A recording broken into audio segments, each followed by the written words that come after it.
আমার মা আমাকে মারধর করতো। আমি আবার মাকে ছাড়া আমি থাকতে পারতাম না। তখন আমি অনেক ছোট ছিলাম, আমি বুঝি নাই, না বুঝার কারণে আমি চলে আসছি। কেউ তো নাই, অসহায়, যেখানে রাত সেখানে কাত। বাড়ি কথা তো মনে পড়লে ওই সময় তো কাইন্দা দিই মাঝে মধ্যে। ছোটবেলার ছবি আছে যেটা বলেছে আমাদেরকে দিয়েছে ছবিটা। জি জি জি। ছবিটা তো আপনার তাহলে স্ক্রিনে দেখতে পেয়েছেন। আসসালামু আলাইকুম প্রিয় দর্শক এবং শ্রোতা, আল্লাহ সর্ব অবস্থায় আমাদের সবার মঙ্গল করুন, সবসময়ের মতো সেই দোয়া এবং শুভকামনা জানিয়ে শুরু করছি আপন ঠিকানার বেসিক ভিডিও। যে ছেলেটি আজকে এখানে এসেছে তার কাছে যাওয়ার আগে একটু কথাই বলতে চাই, সেটা হলো যে যদি আপনি মনে করেন আপনার পরিবারের এরকম কেউ আছে বা আপনার পরিচিত এরকম কেউ আছে, কিংবা আপনি নিজে হয়ে থাকেন, ছোটবেলায় কোনো কারণে পরিবার থেকে বিচ্যুত হয়েছেন, হারিয়ে গেছেন এবং আপনি আপনার পরিবারের খোঁজ করছেন, দয়া করে আমাদের সঙ্গে যোগাযোগ করবেন। আমাদের ফোন নাম্বার তো দেখতেই পাচ্ছেন স্ক্রিনে, তারপরে মুখে বলে দিচ্ছি 09639888877। এছাড়া আমরা চাইলে এই যে পেজে আপনারা দেখতে পাচ্ছেন ফেসবুকের, আপনি সেখানেও আমাদেরকে চাইলে ইনবক্স করতে পারেন, আমরা আপনার সঙ্গে যোগাযোগ করব। নাম কি তোমার? আমার নাম মোহাম্মদ রাসেল। তুমি করে বললাম, হ্যাঁ, কিছু মনে করো না। সো রাসেল, বয়স কত হতে পারে আনুমানিক? আনুমানিক বয়স 21 দিয়েছো তুমি এখানে, 21। তাই না? জি। তোমার তো গ্রামের নাম মনে আছে, তুমি ট্রাই করো না কেন? আমি একটু জিজ্ঞেস করিনি। এই তোমার নাম হচ্ছে, তুমি কি বললা তোমার নাম? রাসেল। মানে এখানে রফিক লিখেছো কেন? এখন এখানে রফিক লিখেছি, এটা আমার বাবা মা রাখছিল আর তোর কি। অরিজিনাল নাম হচ্ছে রফিক? জি জি, অরিজিনাল নাম রফিক। রফিক। বাবার নাম? বাবার নাম সেলিম। সেলিম। মায়ের নাম? রোকসানা। রোকসানা বেগম। জি। বোনের নাম? বোনের নাম শাহানা। সেলিনা। সেলিনা। দুইটা। আর মামার নাম? মামার নাম হারুন। বোন জামাইয়ের নাম? হাবিবুল্লাহ। হাবিবুল্লাহ। এখানে তোমার ঠিকানা কি বলো তো, কোন জেলা? ঠিকানা হলো ফরিদপুর, বিলাসপুর। ফরিদপুরের বিলাসপুর গ্রাম হতে পারে, জি। তাই না? এটা খুবই শক্তিশালী একটা তথ্য। কিন্তু কি হয়েছে ঘটনা, একদম প্রথম থেকে বলো তো ভাই। ঘটনা হলো, আমি মূলত আমার মা আমাকে মারধর করতো। মানে আমি আবার মাকে ছাড়া আমি থাকতে পারতাম না। মারধর করতো কেন? মারধর করতে বলতে, আমার মা আমাকে একা মাদ্রাসায় ভর্তি করে দিয়েছিল আর কি। ছোটবেলায় আমি আমার বোনেরদের সাথে আমি আছিলাম, মানে যখন ছোট ছিলাম তখন একসাথে ছিলাম, পড়াশোনা করতাম।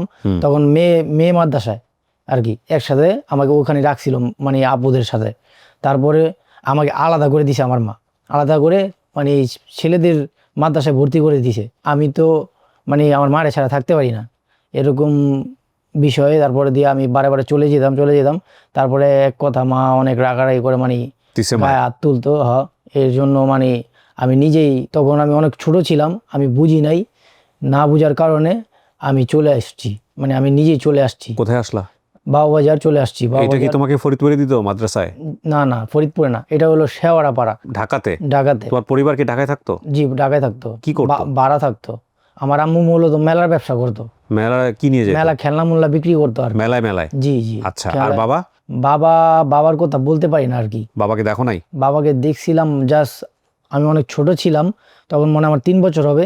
আমার আম্মু আমারে 10 দিনের জন্য, আমার 2 বোন এবং আমাকে আমার বাবার কাছে দিয়ে আসছিল। তো বাবার আদরও খুব ভালো ছিল। মানে 10 দিন থাকার পরে আমার আম্মু আবার বাবার কাছ থেকে নিয়ে আসছে। হ্যাঁ। তো তারপরে আর বাবার সাথে দেখা হয় নাই? দেখা হয়নি, যোগাযোগ নেই। তো তারপরে তোমাকে যে মাদ্রাসা দিত, ওই মাদ্রাসার নাম মনে আছে? জি না, ওটার নাম মনে কোথায় এটা মাদ্রাসাটা? এটা আমার মূলত শেওড়াপাড়া। তারপরে তুমি চলে কোথায় আসলা? বাবুবাজার। বাবুবাজার চলে আসলাম ডিরেক্ট। কেউ তো নাই, অসহায়, যেখানে রাত সেখানে কাত। কি করতে ওই সময়টাতে? ওই টাইমে মানে যা খাইতাম। দুই একদিনের গল্প আমাকে বলো, মানে কি করছো ওই সময় বের হওয়ার পরে? ওই টাইমে মানে আমি ছোট ছিলাম, মূলত কিছু বুঝি নাই। তারপরে আমি আইসা বাবুবাজারে মানে ভিক্ষা করতাম আর কি, খাইতাম, মানে চলতে তো হবে, ছোট ছিলাম। তারপরে দিয়া আমাদের এখানে কতটি প্রতিষ্ঠান আছে, সেন্টার, বড় বড়। তারপরে দিয়ে আপনার এগুলাতে মানে আশ্রয় নিছি। নিজে গেছো নাকি তোমার কেউ নিয়ে গেছে? না, আমাকে নিয়ে গেছে। কে? মানে ওই যে যারা আসছিল লোক, ওরা খোঁজে আসে এরকম বাচ্চা? খোঁজে আসে। হ্যাঁ, খোঁজে আসে, মানে দুবেলা খাবার আবার থাকার জায়গা দেয়, এরকম থাকছিলাম। তারপরে যে একটু বড় হয়েছি, বড় হওয়ার পরে কুলিগিরি করছি আর কি। মানে কোথায় করতে কুলিগিরি? এটা হলো সদরঘাট। কি করতে এখানে? কুলিগিরি করতাম আর কি। লোকজন নিজে থেকে ডাইকা নিত না, তুমি কি? আমি যা বলতাম। আচ্ছা। আমি যা বলতাম যে মানে আপনার ব্যাগটা দিয়ে আসতে হবে কিনা জাহাজে, মানে পৌঁছে দিতে হবে কিনা। কয় টাকা পাইতো এটা করে?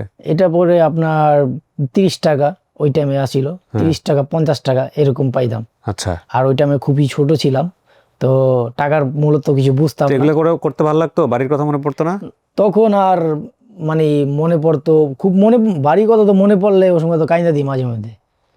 খুবই মানে কষ্টজনক বিষয়। মানে কুলিগিরি করতো। তারপর কুলিগিরির পরে একটু যেহেতু বড় হয়েছি, আবার তারপরে দিয়া ওই যার মানে যে বাইরা আসছিল নামে একটা ইয়া ছিল, তো তারা আমাদেরকে একটু পড়াশোনা করাইছে। কোনটা? এই ওনারাই নিয়ে গেছিল, মানে ওনারা পড়াশোনা করাতো প্রত্যেক শনিবার, আবার একটা ডেট দিত শুক্রবার, মানে এরম এরম জায়গায় যাইতা ওখানে স্কুলে যাইতা? জি গেতাম। কেন যাইতা? মানে সপ্তাহে একদিন ক্লাস করতে খুবই ভালো লাগতো, আবার ভাইদের ব্যবহারও অনেক সুন্দর। হ্যাঁ। তো ভাইদের সাথে একটু কথা বলতাম, আবার অনেক কিছু শিখাইতো, তো ওই শিক্ষাটাও নিতাম। তারপর দিয়ে ছবি আর্টিস্ট মটিস আরো অনেক কিছু, আবার এটার পরে আবার খাবার দিত, খাবার খাইতাম, তারপর দিয়ে সবাই ছুটি দিত, মানে সপ্তাহে একদিন ক্লাস। ওকে। তারপরে দিয়া আপনার নামে একটা ইয়া আছে, নতুন হয়েছে, এটা হলো আপনার মূলত বাবুবাজার আসছি, বাবুবাজার এসে আপনার পড়াশোনা করছি। কত পর্যন্ত পড়ছো? 5 পর্যন্ত। ওকে। 5 পর্যন্ত পড়ছি। তো আমি তো ছোট এখন, মানে পড়াশোনা করি আবার চলে যাই, পড়াশোনা করে চলে যাই। ফ্যামিলির সাথে থাকলে হয়তো অনেক কিছুই করতে পারতাম, তো যখন ছোট ছিলাম তখন বুঝি নাই। তো এখন যেহেতু বয়স হয়েছে, তো একটু বোঝার চেষ্টা করছি যে না, ফ্যামিলি ছাড়া থাকা তো সম্ভব না, খুবই কষ্টকরজনক। তো এর জন্য আর কি আমার মানে এটার পরে আমি আর কি বেকারি লাইনে আসছি। আচ্ছা। বেকারি লাইনে আসার পরে মানে বেকারি রুটি মুটি সাপ্লাই দিছি আর কি, ওনার কাছটা আসছি, আসার পরে কাজ করছি। তো উনি আমার মানে মামা ডাকছি, ওনাকে মামা বইলা ডাকছি ওই লোকটাকে। তো মামা বইলা ডাকনে মানে উনি আমার গার্ডিয়ান। আচ্ছা। উনি আমার গার্ডিয়ান হিসাবে নিছে, তারপরে দিয়া উনি আমাকে কাজ টাজ শিখাইছে। বেকারির কাজ পারো সব? বেকারি কাজ বলতে আমার বেকারি কাজ শিখা নাই, মানে সেল দেওয়া শিখাইছে মাল। ও, বেকারির মাল কিভাবে সেল দিতা? বেকারি মালগুলা আর কি সেল দিই, বেকারি মালগুলা দোকানে দোকানে নিয়ে সেল দিই, সাপ্লাই দিই। সাপ্লাই দেওয়ানোর পরে আবার এটা নিয়ে হিসাব দিই, হিসাব দিয়া যত টাকা হয় এটা কোম্পানিতে দিই, মাস শেষে টাকা দেয়, বেতন দেয়। আর এই কাজই করো তুমি এখন? জি, এখন এই কাজই করি। কয় বছর হলো আছো এই লাইনে? এই লাইনে আছি আপনার যে বিগত 7 বছর। 7 বছর? জি, 7 বছর ধরে এই লাইনে আছি। তারপরে এই যে 7 বছর পরে পিছে যে সব মানে দিনগুলো কাটেছি ওইভাবেই আর কি, পড়াশোনা, ফুটবল টুটবল, আর আবার এই যে ওই কুলিগিরি কাম, এইভাবে মানে ভিক্ষার করতাম না, ভিক্ষা ছাড়া বন্ধ করে তো এখন বেকারির কাজ পারো তাহলে তুমি? বেকারি মানে সেলসম্যানের কাজ করো। কয় টাকা থাকে মাসে? এখন যে বেকারিতে হইছি, এই বেকারিতে এখন মাসে থাকি আপনার 25,000 টাকা। মাশাআল্লাহ। তো এই টাকা দিয়ে কি করো? এই টাকাটা আর কি সঞ্চয় করতেছি। এখন আমার এনআইডি কার্ড হয় নাই, ভোটার আইডি কার্ড হয় নাই। তো ওই যে আমার যে মূলত গার্ডিয়ান, ওনাকে বলছি, উনি করে দেবে, করে দেওয়ানোর পরে ডিপিএস খুলে দেবে, তো টাকাগুলো সঞ্চয় করব। আমার এখানে আসলা কিভাবে? আপনার এখানে আসছি ওই যে আমার মামা আসছে আজকে? জি, মামা আসছে। বেকারির মামা? জি। ওনার বেকারি? না, ওনার ব্যাগেই না, তাহলে উনি আরেকজনের ব্যাগেরিতে মাল বেচে এই আর কি। আচ্ছা। তো সে আমাকে নিয়ে আসছে, তার সাথে আমি থাকি, কাজ করি। পায় আমারও মানে একটা মানে ভাগ হয়ে গেছে গা, মানে মামার ব্যবসা করে, আমি আমার ব্যবসা করি। বা পরিচয় হয়েছে আর কি, এই লোকই তোমার বলছে এখানকার কথা, তাই না? দেখে বলছে। এখন কথা হইলো যে তুমি তো বিয়ে শাদী করো নাই নাকি করছো? জি না, আমি বিয়ে শাদী করি। বাপকে দেখলে তো চিনবা না, বাপকে মাত্র 10 দিন দেখছো। মাকে দেখলে চিনবা? আলহামদুলিল্লাহ, যদি মার চেহারা দেখি অবশ্য চিনতে পারি। কি লেগা? কামটা কি ভালো ছিল ওই যে বাড়ি থেকে বাইরে হইছো?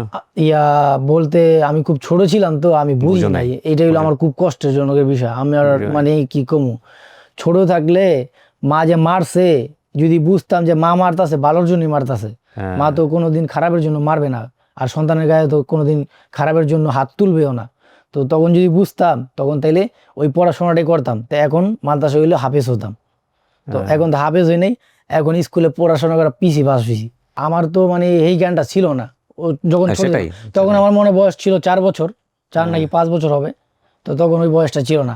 এই সময় বাচ্চাদের ইমোশনটা বোঝাটা খুব জরুরি। হ্যাঁ, এই সময়ে মানে আমাদেরকে যদি একটু আগলায় রাখতো তাইলে আমরা বুঝতাম। তোমার মায়েরও হয়তো সম্ভব ছিল না, কারণ উনি একা মানুষ, কষ্ট করে সংসার চালায়। জি, আমার 2টা বোনও আছে, তারপরে সম্ভব ছিল না।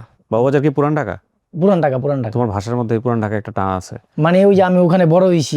হ্যাঁ, আপনার এসে আমি ওইখানে বড় হইছি, এখন মনে হয় আমার 21 বছর হয় নাই, মানে দিছি আর কি। দেখা যাক, আল্লাহ ভরসা। তোমার এই গ্রামের নাম যদি ঠিক থাকে, তুমি নিজে চেষ্টা করো নাই কখনো? না, আমি নিজে কোনো চেষ্টা করি না, এটা আমার মাথায় আসে নাই। তবে মা বাবার কথা মানে মনে পড়লে, 2টা বোন আছে আমার, খুব মনে পড়লে আমার খুব কান্দা আসে, মানে নিজে স্যাড হয়ে যায়। মানে ইনশাআল্লাহ। প্রিয় দর্শক এবং শ্রোতা, আমরা চলেন একটু চেষ্টা করি। ফরিদপুরের এই বিলাসপুর গ্রাম, এটা তো বের করতে আমাদের 1 মিনিট লাগবে, যদি থেকে থাকে এরকম। ওর বাবার নাম হচ্ছে সেলিম। বাবার পেশা কি ছিল মনে আছে? না। মায়ের নাম রোকসানা বেগম। মেলায় মেলায় উনি বিভিন্ন পণ্য বিক্রি করতো। বোন সেলিনা শাহানা। মামার নাম হারুন। বোন জামাইয়ের নাম হাবিবুল্লাহ। এরা কি করতো হাবিবুল্লাহ? ওই টাইম আমি ছোট ছিলাম, তো এটা বলতে পারি না। ঠিক আছে। তো ওর কিন্তু নাম চেঞ্জ হয়ে গেছে এখন, সেটা সমস্যা না। ওর আসল নাম হচ্ছে রফিক। ফরিদপুরের বিলাসপুর গ্রাম হতে পারে। ছোটবেলার ছবি আছে তোমার, এই ছবিটা কি এখানে নাকি? হুম। কোথায় দাও নাই তো? ছোটবেলার ছবি আছে যেটা বলেছে আমাদেরকে দিয়েছে ছবিটা। জি জি জি। ছবিটা তো আপনার তাহলে স্ক্রিনে দেখতে পেয়েছেন। সুপ্রিয় দর্শক এবং শ্রোতা, এই হচ্ছে তথ্য। আর কিছু বলবো না, সব বলছো? না, এগুলা বলছি। ওকে, একটা ভালো সংবাদের প্রত্যাশা আমরা শেষ করছি। তাওয়াক্কালতু আলাল্লাহ। আসসালামু আলাইকুম।